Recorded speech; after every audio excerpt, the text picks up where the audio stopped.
আমরা দেখব কিভাবে একটি ডেটাবেস ক্রিয়েট করা যায়। ইউজারের জন্য একটি ডেটাবেস কিভাবে ক্রিয়েট করা যায়, এটা করার জন্য প্রথমে আমাদেরকে আমাদের সার্ভারটি, লোকাল হোস্টের যে সার্ভারটি আছে এটা রান করতে হবে। আমার সার্ভার হচ্ছে ভার্টিগো। এই যে ভার্টিগো, এটা রান করব। ডাবল ক্লিক করলাম, বললো যে এখানে server is already running. So আমার সার্ভার অলরেডি রানিং আছে। আপনাদের সার্ভার ভার্টিগো হতে পারে, জ্যাম অথবা ওয়াম্প হতে পারে। তাই সর্বপ্রথম আপনাদেরকে এই সার্ভারটি রান করতে হবে। রান করার পর আমরা ব্রাউজারে গেলাম। আমার ব্রাউজার হচ্ছে ক্রোম। এখানে লিখব হচ্ছে লোকাল হোস্ট পিএসপি মাই অ্যাডমিন। এইরকম লেখার পর আমরা এন্টার দিলাম। তাহলে লগ ইনের জন্য একটা ইন্টারফেস আসলো। এখানে আমার ইউজার নাম রিওয়ার্ড, পাসওয়ার্ড ভার্টিগো, তারপর গোতে গিয়ে এন্টার করলাম। এটা হচ্ছে আমার ডেটাবেজের ইন্টারফেস। আপনি জ্যাম্প অথবা ওয়ার্ম দিয়ে আপনার ডেটাবেজের ইন্টারফেসে ঢুকতে পারেন। এখন আমরা ডেটাবেস ক্রিয়েট করব। এই অংশে ক্লিক করলাম, ক্রিয়েট নিউ ডেটাবেস। আমাদের ডেটাবেসের নাম হচ্ছে ইউজার আন্ডারস্কোর ইনফরমেশন। তারপর ক্রিয়েটে ক্লিক করব। ক্রিয়েট ক্লিক করলাম। এখন এখানে আমার অনেকগুলো ডেটাবেস আছে। আমাদের ইউজার ইনফরমেশন ডেটাবেসটা ক্রিয়েট হয়েছে। এখানে আমি ক্লিক করলাম। এখন এখানে বললো যে create table on database user information, অর্থাৎ ইউজার ইনফরমেশনের জন্য আমি টেবিল ক্রিয়েট করব।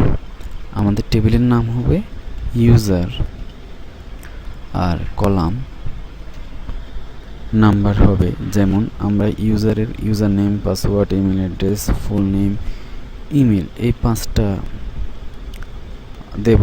অথবা আপনার আরও বৈশিষ্ট্য আপনি বাড়াতে চাইলেও আপনি দিতে পারেন। আমরা 5টা বৈশিষ্ট্য দিলাম। 5 দিয়ে গোতে ক্লিক করলাম। আমাদের টেবল ক্রিয়েট হয়ে গেছে।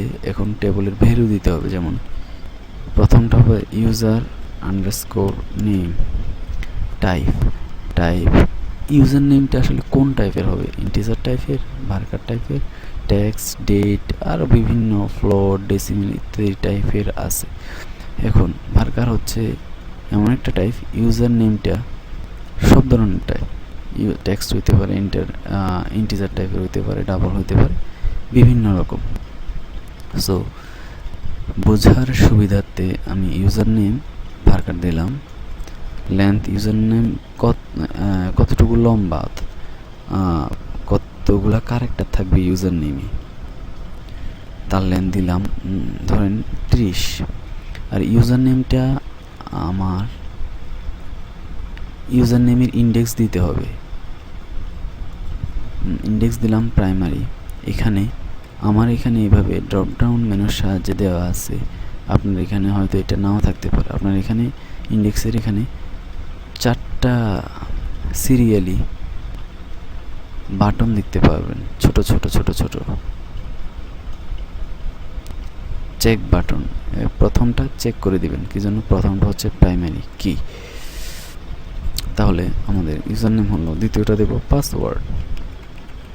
পাসওয়ার্ড কি টাইপের, ইন্টিজার টাইপের হতে পারে, ভার্কারের সুবিধার জন্য আমরা ভার্কার দিলাম।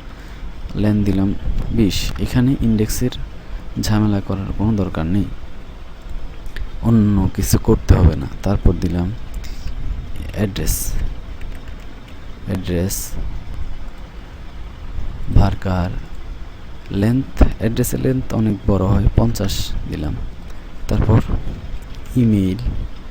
ইমেইল দিলাম টাইপ ভার্কার, ইমেইল লম্বা হবে 50। তারপর ফুল আন্ডারস্কোর নেম, এটাও দিলাম ভার্কার, দিলাম ফুল নেম 30। এখন এই জিনিসটা আমাদের ডেটাবেজে এই টেবলটা বিভিন্ন ইনফরমেশন দিলে আমি এটা সেভ করতে হবে, গতিতে দিলে হবে না। আমি আমাদের ডেটাবেজে সেভ করবো এই টেবলটা। সো সেভ বাটনে আমি ক্লিক করব, সেভে ক্লিক করলাম, তাহলে প্রসেস একটা ডেটাবেস ক্রিয়েট হয়ে গেছে। ডেটা স্ট্রাকচারে ক্লিক করলাম, একটা টেবল, এখানে একটা টেবল দেখাচ্ছে ইউজার। সো আমি ব্রাউজে ক্লিক করলাম, ব্রাউজে ক্লিক করলে আমার পুরো টেবলের ইনফরমেশন দেখাবে, যেমন আমি user name, password, address, email, full name ইত্যাদি দিয়েছি। এদের টাইপ অন্যগুলা দরকার নেই, আমি এগুলো চাইলে ড্রপ করতে পারবো, এখানে ক্লিক করে চেঞ্জ করতে পারবো, অর্থাৎ এডিট করতে পারবো ইত্যাদি। তাহলে আমাদের টেবিল তৈরি হয়ে গেছে।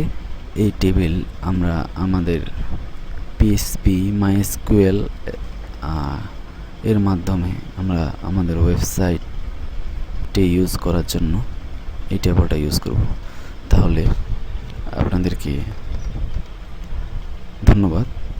আজকে তাহলে এই পর্যন্তই। ধন্যবাদ সবাই।